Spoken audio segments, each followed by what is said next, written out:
2024 లేదా 25లో డిగ్రీ లేదా బీటెక్ చదివారా? సాఫ్ట్‌వేర్ జాబ్ కోసం ఎదురు చూస్తున్నారా? అయితే కోడ్ జ్ఞాన్ 100 డేస్ కోర్సులో చేరండి, జాబ్ సాధించండి.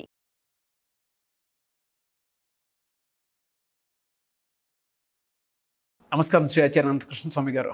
నమస్కారం. ఇందులో ఏం చెప్తున్నారని విచిత్రం ఏంటంటే మన సబ్జెక్ట్లో మీరు దేన్ని ఆకర్షిస్తున్నారు, మీరు దేనిని ఆకర్షిస్తున్నారు అది ముందు మీకు అర్థం కావాలి. అవును, మీకు ఫస్ట్ ఏంటంటే మనం ఏదైనా సరే మన సబ్జెక్ట్లో ఏదైతే ఆకర్షిస్తున్నామో అది మాత్రం పొందుతాం మనం. ఇక్కడ కన్ఫ్యూజన్ కూడా ఉంది, మనకి చాలా కన్ఫ్యూజన్ కూడా ఉంది. నేను మంచిగా అనుకుంటున్నాను కానీ నాకు చెడు ఎందుకు జరుగుతుంది, ఒక కన్ఫ్యూజన్ ఉంది. నేను చాలామంది కొందరు చెప్తుంటారు వాళ్ళ మాటల్లో కానీ లేకపోతే ఏదైనా సందర్భం చెప్పడం, నేను అందరికి మంచిగా చేశాను కానీ నాకే చెడు జరిగింది. నేను ఎప్పుడు బాగానే ఉన్నాను, ఎవరికి కూడా నేను చిమ్మకు కూడా అన్యాయం తలపెట్టలేదు, కానీ నాకే ఇలా ఎందుకు జరిగింది. ఓకేనా? ఇక్కడ ఏమవుతుందంటే మీరు ప్రతి విషయంలో అతి జాగ్రత్తగా వ్యవహరిస్తున్నారు. ఓకే, అతి జాగ్రత్త. రెండు, చాదస్తాల్ని బాగా నమ్ముతున్నారు. ఓకే, మూఢనమ్మకాలని చాదస్తాల్ని బాగా నమ్ముతున్నారు. అంటే ఎలా ఉంటుందంటే నేను మంచి చేస్తే నాకు మంచి అవుతుంది ఓకే అని పనికిరాని కూడా మీరు చేస్తున్నారు. ఓకేనా? అప్పుడు నేను సేవ విషయంలో కొన్ని చెప్పాను, నేను ఇంతకుముందు సేవ ఎలా చేయాలనే విషయంలో కొన్ని చెప్పాను. మనం ఏం చేస్తామంటే సపోజు ఏదైనా ఒక ఇన్సిడెంట్ జరిగినప్పుడు మనం దాంట్లో పాల్గొని మొత్తం దాంట్లో లోతులకు వెళ్ళిపోయి అక్కడంతా కార్యక్రమం అంతా తయారు చేసుకొని వస్తాం. మనం వచ్చేం చేస్తామంటే అదంతా మళ్ళీ ఇంటి దగ్గర చెప్తాం. మనం ఇలా అయింది అలా అయింది ఇలా అయింది. అక్కడ ఏమవుతుందంటే నీ సబ్కాన్షియస్ మైండ్ మొత్తం పట్టుకుంటుంది. ఏదైతే అక్కడ జరిగిన డిస్టర్బెన్స్ ఉందో మీరేమనుకుంటున్నారు, నేను సేవ చేయడానికి వెళ్ళాను. ఓకేనా? ఏమనుకుంటున్నారు మీరు, నేను సేవ చేయడానికి వెళ్ళాను, నేను మంచిగా చేస్తున్నాను. కానీ అక్కడ ఉన్న నెగిటివ్ అంతా మిమ్మల్ని పట్టుకుంటారు, మీ మైండ్కి పట్టుకుంటారు, మీ సబ్కాన్షియస్ మైండ్ పట్టుకుంటారు, మీకు తెలియదు అది. అప్పుడు ఏమవుతుందంటే మీ జీవితంలో మళ్ళీ అలాంటి నెగిటివ్ జరగడం అవుతుంది. ఓకే, ఇప్పుడు ఏమనుకుంటున్నారు మీరు, మీ యొక్క దేన్ని అయితే ఆకర్షిస్తున్నారో మీకు ముందు తెలియాలి. మీరు ఏమనుకుంటారు, నేను మంచి చేస్తున్నా అనుకొని ఆ నెగిటివ్ని మీకు మీరే ఆపాదించుకుంటున్నారు. అవును, అర్థమవుతుందా? ఇక్కడ చాలా జాగ్రత్తగా ఉండాలి. ఓకే, ఈ విషయంలో చాలా జాగ్రత్త ఉండాలి. ఇలా చాలా విషయాల్లో అప్పుడు నేను చాలా బాధలో ఉన్నారండి, నేను చాలా హెల్ప్ చేశాను. ఓకేనా? నేను తప్పేం చేయలేదు కదా, వాళ్ళు బాధలో ఉన్నారు, నేను హెల్ప్ చేశాను. ఇప్పుడు వాళ్ళు నాకు డబ్బులు ముంచేసి వెళ్ళిపోయారు, నేనేం చేయాలి, నేను తప్పు చేయలేదు కదా.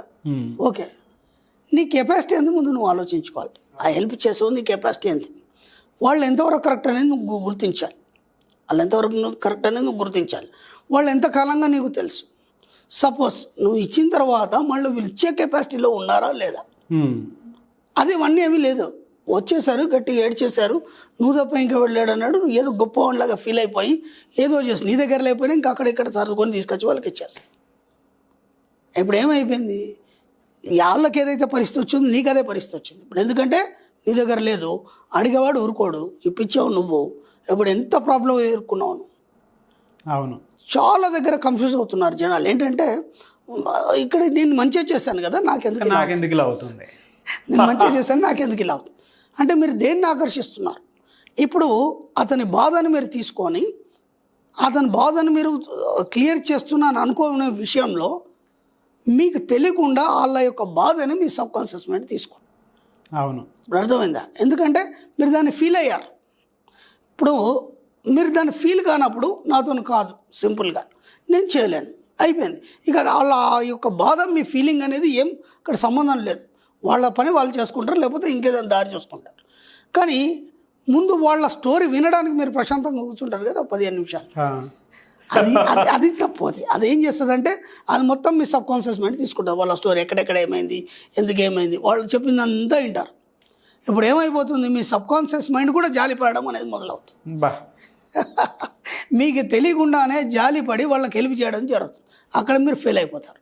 ఇక్కడ మీరు మంచిగా చేశారు, ఇప్పుడు బయటికి చెప్పుకోవడానికి వినడానికి కూడా ఆయన ఏం తప్పు చేశాడు, మంచిగా చేశాడు కదా. ఇలా ప్రతి దగ్గర కూడా మీ సబ్కాన్షియస్కి మీరు నెగిటివ్ని పట్టిస్తున్నారు.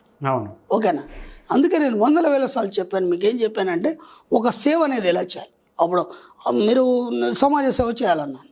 సమాజ సేవ చేయాలంటే మీరు వెళ్ళి అక్కడ కూర్చొని వాళ్ళకి అవన్నీ ఇచ్చేసి, ఇప్పుడు ఒక అనాథాశ్రమానికి వెళ్ళారు, వెళ్ళగానే అనాథాశ్రమం అంటే తల్లిదండ్రులు లేని పిల్లలు ఉంటారు మనకి. ఓకేనా? వాళ్ళ ఫీలింగ్స్ కానీ వాళ్ళు పడిన బాధలు కానీ అవన్నీ చూస్తుంటే మన హృదయం ద్రవిస్తుంది. అవును. ఓకేనా? ద్రవించినప్పుడు ఏమవుతుందంటే అది మీ సబ్కాన్షియస్ మైండ్ పట్టుకుంటుంది. ఓకేనా? దాని బదులుగా మీరు ఏం చేయాలి, ఒక అర్బన్ హౌస్కి మీరు అమౌంట్ పంపించండి. నీట్గా చెప్పాను నేను. ఒక గోసేవకు కానీ లేకపోతే వాటికి కానీ ఏదైనా సరే సేవ చేయాలనుకుంటే ఏం చేస్తారు, దాని నెంబర్ ఉంటుంది, నెంబర్ సెర్చ్ చేయండి. నెంబర్ సెర్చ్ చేసి దానికి అమౌంట్ పంపించండి. అక్కడ చేయడానికి వాళ్ళు ఉన్నారు, వాళ్ళు చేస్తారు. అర్థమైందా? కానీ ఇప్పుడు అక్కడ వెళ్ళి వాళ్ళ సమస్యలన్నీ విని ఇంటికి వచ్చిన తర్వాత మీరు పడుకున్నాక నిద్రలో కూడా అవే పట్టి పీడిస్తుంటారు మీకు. అయ్యో ఆ పిల్లాడు ఇలా అయిందంట, అసలు తల్లి ఇట్లా అనుకోకుండా ఇది కరోనా వచ్చి చనిపోయిందంట, చూడ్డానికి ఎవరు లేరంట, మళ్ళీ ఇంట్లో కూడా చర్చించుకోవడాలు, ఆ పిల్లలు కూడా వినడాలు, ఇదంతా ఏమైపోతుందంటే మీకు తెలియకుండానే అదంతా అంటించుకున్న వాళ్ళు అవుతారు. ఇది కొద్దిగా కటుగానే ఉంటుంది మాట్లాడుకోవడానికి. కాబట్టి దేంట్లో కూడా మీరు ప్రత్యక్షంగా పాల్గొనకండి. మీరు హెల్ప్ చేయాలనుకున్నారు, ఖచ్చితంగా మన బాధ్యత. సమాజంలో ఉన్నప్పుడు సమాజానికి సేవ చేయాలి, మన బాధ్యత. ఎలా చేయాలి, మీకు అనిపించింది దాని అకౌంట్ నెంబర్ తీసుకోండి, అమౌంట్ పంపించండి, అంతే.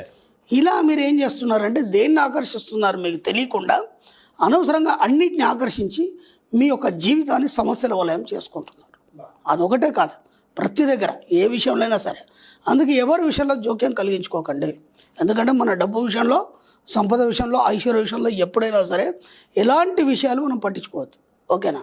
మనం ఏం పట్టించుకోవాలంటే కేవలం నువ్వు ఎటెళ్ళినా ఏం చేసినా సరే డబ్బు, సంపద, ఐశ్వర్యం సంబంధించిన మాటలే మాట్లాడాలి. దానికి సంబంధించిన విషయాలు మాత్రమే పట్టించుకోవాలి. దానికి సంబంధించిన విషయాల మీదే తిరగాలి. అర్థమవుతుందా? ఇంకా వేరే అన్యద మీరు ఏ కొద్దిగా అటు ఇటుగా నెగిటివ్ విషయాలు జోలిపోతే మీకు తెలియకుండా మీరు దాన్ని ఆకర్షించుకున్న వాళ్ళు అవుతారు. తర్వాత పడుకునేప్పుడు అదంతా ఊహిస్తారు. అదేమైపోతుంది, మీ సబ్కాన్షియస్ గట్టిగా పట్టుకొని మళ్ళీ ఏదో సందర్భంలో మీకు అది డిస్టర్బ్ చేయడం జరుగుతుంది. అర్థమవుతుందా? కాబట్టి ముందుగా మీరు ఏం ఆకర్షిస్తున్నారనేది మీరు ముందు గుర్తుపెట్టుకోండి. దాని ప్రకారం ఏ సమస్యలో మీరు తలదూర్చకండి. ఎంత వీలైతే అంత మ్యాక్సిమం ఉన్న దగ్గర నుంచి సేవ చేసే ప్రయత్నాలు చేయండి. ఓకే.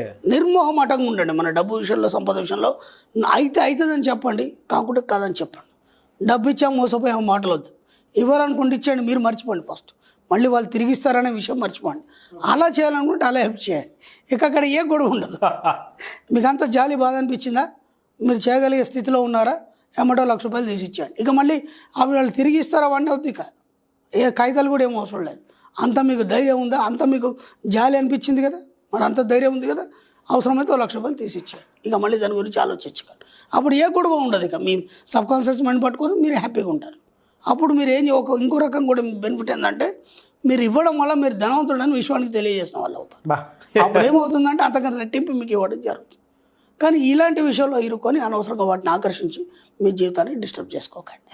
చాలా మంచి విషయాలు చెప్పారు. Thank you so much Shri Acharya Anantakrishnaswamy గారు. థ్యాంక్ యూ అండి.